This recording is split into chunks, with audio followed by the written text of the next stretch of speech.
Hi అండి, నమస్తే. నేను శ్రీలత. ఈరోజు ఒక కమ్మటి పచ్చడి రెసిపీ చూపించబోతున్నాను. అదేంటంటే పెసరపప్పు పచ్చడి అండి. ఈ పచ్చడికి గాను పెసరపప్పు 1 గంటన్నర ముందు నానబెట్టుకోవాలి.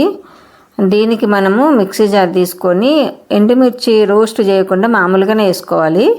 తర్వాత దాంట్లో 1 స్పూన్ జీలకర్ర, అలాగే తగినంత ఉప్పు వేసుకొని ఒక 2 వెల్లిపాయలు కావాలంటే ఇంకొక 2 కూడా వేసుకోవచ్చు. దాన్ని కొంచెము ముక్కనే పట్టుకోవాలండి, మెత్తగా చేయొద్దు.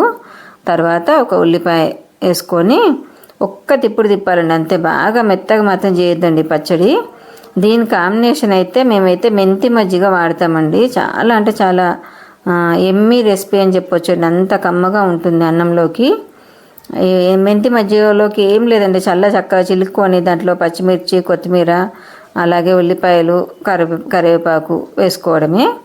దానికి పోపు పెట్టుకొని ఈ పోపులో ఏంటంటే కొంచెమంత ఆవాలు, జీలకర్ర అలా వేసుకున్న తర్వాత కొంచెమంత ఇంగువ మాత్రం వేయాలండి. దీంట్లో అయినా పచ్చట్లో అయినా ఈ రెండిటికి ఇంగువతోనే రుచి బాగా వస్తుందండి.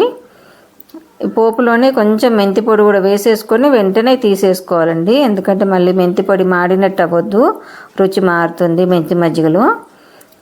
అలాగే అది మజ్జిగలో కలిపేసి ఆ పోపు వెంటనే మళ్ళీ మనం పచ్చడికి కూడా ఇదే ప్యాన్లో పోపు పెట్టుకుందాము.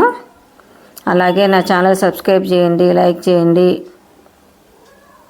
చూసారా, అదే ప్యాన్లో ఇంకొంచెం అంత ఆయిల్ వేసుకొని ఎండుమిర్చి, ఆవాలు, జీలకర్ర, కొంచెం అంత పసుపు కూడా వేసుకొని కొంచెం అవి కాగానే ఇంగువ వేసుకోవాలి.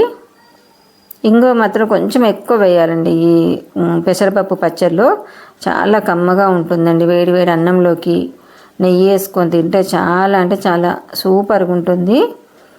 అంతేనండి. ఆ పోపులో మనం ముందుగా చేసి పెట్టుకున్న పచ్చడి కలిపేసి ఒక 2 మినిట్స్ అట్లా ఉంచాలండి, అంతే. ఆ నూనె అంతా, పోపు నూనె అంతా పచ్చడి పట్టేట్టుగా, అంతే. తర్వాత మనం సర్వింగ్ బౌల్లోకి తీసుకోవడం, అంతే. చాలా ఎమ్మీ పచ్చడి అని చెప్పొచ్చండి. మరొక మంచి రెసిపీ, మంచి వీడియోతో మళ్ళీ మీ ముందుకు వస్తాను. ఓకే ఫ్రెండ్స్, వీలైన వాళ్ళు చేసుకోండి. Bye bye bye. చూసారా ఎంత